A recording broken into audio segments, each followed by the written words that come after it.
I'm the best there is at what I do, bub, and what I do best is scale with DC Multiverse.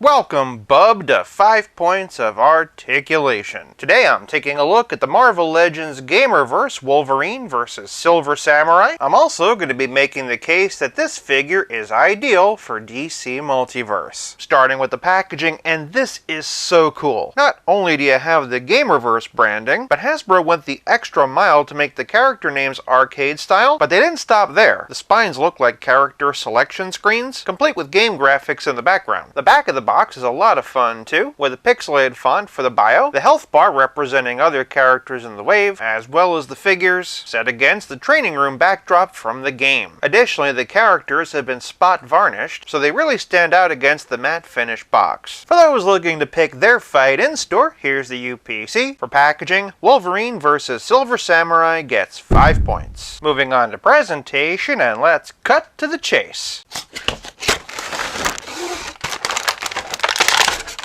Silver Samurai stands at 6.5 inches, or thereabout 17 centimeters. Wolverine, however, clocks in at 5 7/8 inches, or thereabouts 15 centimeters. Compare that to other Marvel Legends Wolverines. He doesn't just look taller, he looks bigger. As a reminder, canonically, Wolverine is only 5'3". So, side by side with Silver Samurai, and he does seem a little bit oversized. Leastways, again, compared to previous versions. Some of that, of course, can be chalked up to reuse. On Silver Samurai, the arms and legs come from the retrocard version. The biggest telltale sign, of course, is the pins for the knees and elbows. The head, torso, and battle skirt, however, are new. It also looks like it was made out of a solo cup, whereas the retrocard is more traditional plate armor. This is more exaggerated and muscular. I do like what a good job they did lining up the sunburst with the diaphragm. It's also nice that they sculpted it instead of just painting it. On the subject of paint, the exposed jaw is very nicely painted. Lots of detail in the gums and teeth. The only criticism I have is the color. In the game, he is a much brighter silver, more like the Silver Surfer that came with this HasLab Galactus. Side by side, I think you can see what a great difference that small change to color scheme would have made. Of course, I know that most of you were more curious about Wolverine, so let's dig in. This is a 100% new sculpt, and clearly benefits from those chunkier Capcom proportions. Not only is he a perfect representation of what we see in the fighting games, but it's the same design we see in other games like X-Men Mutant Apocalypse or Marvel Heroes War of the Gems. Those were a couple of my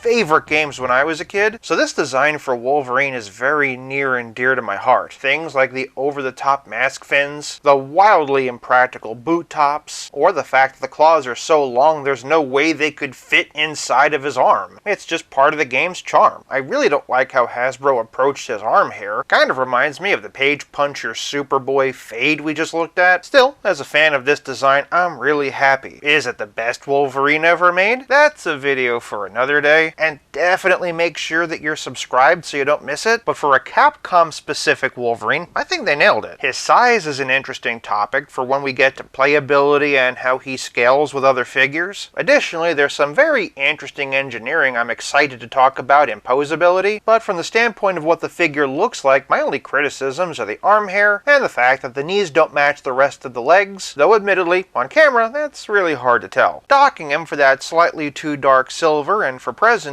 I'm giving Silver Samurai 4 points, but Wolverine gets 5 points. If you're enjoying this video so far, do me a favor and give it a like. Moving on to Poseability, and that's probably been the most talked about aspect of this Wolverine. From the top, in both figures' heads are on ball joints and disc swivels. Silver Samurai, of course, is held back by his helmet. As such, he can only look up this high, but down is pretty decent. Logan, however, can look up this high, which is really good. For context, and here's looking straight, plus he can look down this far. Additionally, the inside of his head is pretty well hollowed out, so he also gets a pretty good amount of tilt. And then, of course, both can look side to side. Moving down, of course, both figures have shoulder armor. Wolverine's can rotate with his arm. Silver Samurai's are simply pegged on and can swivel from side to side. That said, both can raise their arms in the ballpark of 90 degrees, with Silver Samurai maybe being slightly higher. Obviously, for Silver Samurai, rotation's going to be a bit hindered. That, however, is not not a problem for Wolverine. Additionally, while Silver Samurai doesn't have a butterfly or anything like that, Wolverine has multi-directional rotator cuffs, similar to a DC Multiverse. The only other Marvel Legends I can think of that did that is the movie Colossus, but if you know of any others, sound off in the comments. Also, if you're wondering why I went with Nightwing, it just happened to be on my desk. Both figures have bicep swivel, but it's when we get to the elbow that we come to the first controversial part. Silver Samurai's is double jointed and pinned from the original figure, but Wolverine has single jointed swivel elbows. Despite being single jointed, I do think they still have a pretty good bend, though Silver Samurai's bend is a bit deeper. The benefit of the swivel though is you can reach inward better, at least weighs more than just what the bicep swivel would allow, so overall I am okay with it. And then of course at the ends of the arms both figures have wrists that can swivel and hinge either up or down. That said, and Silver Samurai's wrists hinge side to side. Moving to the middle, and that's our next major departure. Each one has a diaphragm joint, but the waist is actually ball jointed. Once again, more like a DC Multiverse, or even a Mafex. In combination with those two joints, they can arch back this far. For contrast, and here standing straight, and while Silver Samurai might not have much of a hunch forward, just look at Wolverine. See, Todd? It can be done! Logan also has some killer side-to-side tilt. Silver Samurai's no slouch either. And of course, twist. Below the belt's an aluminum siding, and both figures have ball-jointed hips. Luckily, with Silver Samurai, you have these slits on the sides, so they don't get in the way of kicking. Between the two, Logan has the higher kick. He also has the better split, but in Silver Samurai's defense, that's more to do with these flaps on the sides. Working our way down, and both figures have thigh cut, along with double-jointed knees, though Silver Samurai's aren't the deepest bend. Once again, though, in Wolverine's is very impressive. One thing Silver Samurai has over Wolverine, however, is boot cut rotation. They've really been moving away from that with Logan, but both have ankles that can hinge, and like this figure, maybe becoming my favorite Wolverine,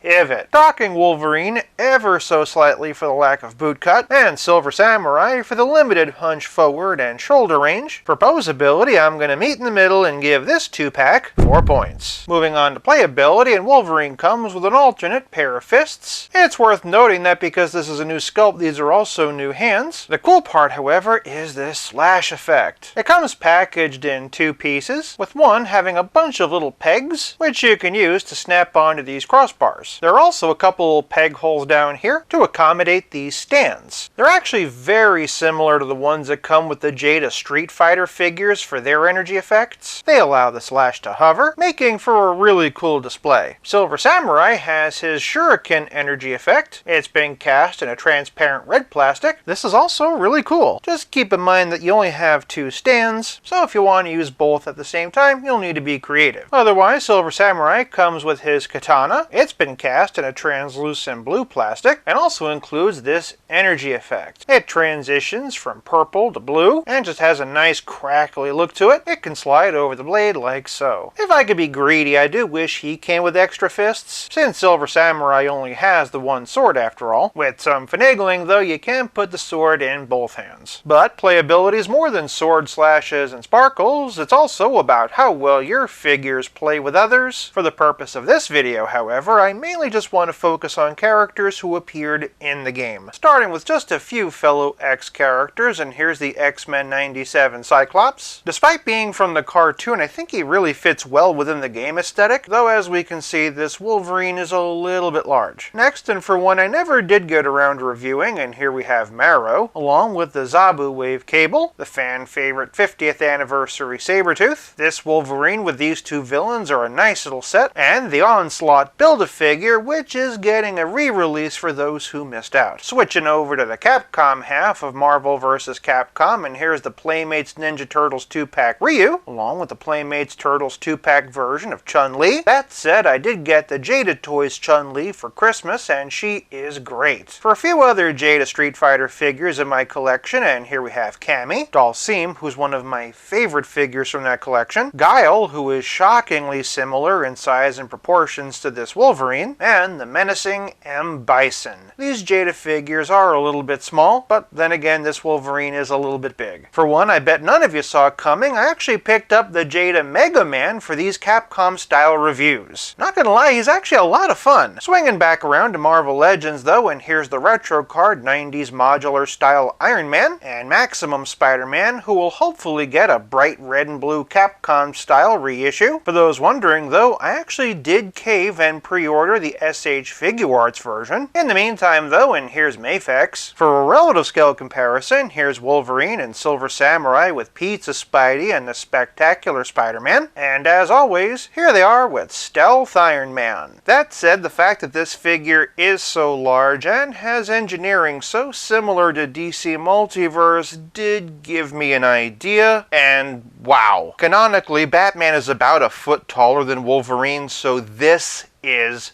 perfect. He is a hair short for Hush or Year 2, but just like Nightfall Batman, he's in perfect scale with Action Comics 1000 Superman, and between the brighter colors and crazier proportions, Hush might be even better. Just like with Hush in Year 2 Batman, Silver Age Superman might be pushing it, but then you look at the fists and realize the hands are the exact same size. Same thing with the feet, and it absolutely confirms to me that this Wolverine is better served as a 7-inch scale one than a 6-inch scale one. That means he is also a great fit for your Marvel Select X-Men, which is great considering how oversized and under-articulated the official Marvel Select Wolverine is. For another example, look at where the X-Men 97 Wolverine's head lines up with the 80 Years Hulk. Now look at Gamerverse with Marvel Select and see just how close it comes. Yeah, there's a little bit of a difference, but not that much. Take a look at 97 and Gamerverse with the 20th anniversary Captain America. Just like Batman, Cap should be about a foot taller than Wolverine, so even 97 seems a bit too big. Now take a look at the Marvel Select Classic Captain America, and Gamerverse once again is a perfect match. And yes, I finally got the Marvel Select Classic Cap, kind of, but that's a discussion for its own video. The fact that this Wolverine is so big does make me kind of worry about his potential for head swaps. That, however, will also have to be its own video. These figures have really cool accessories, including creative, game-specific energy effects, combined with Wolverine's interscaling ability. For playability, I'm giving this 2-pack 5 points. This leaves us with nothing left to discuss but the price. The set retails for $59.99 or $30 a figure. Starting with the second wave of mini-comic figures, it seems as though the base price for Marvel Legends is going up to $28, and that's definitely a conversation we need to have. In this set's defense, it does come with some very large, unique accessories, but so has other Marvel Legends for a lot less. Don't get me wrong, I love this Wolverine and this set in general, but I don't think it's enough of a knockout to justify $60.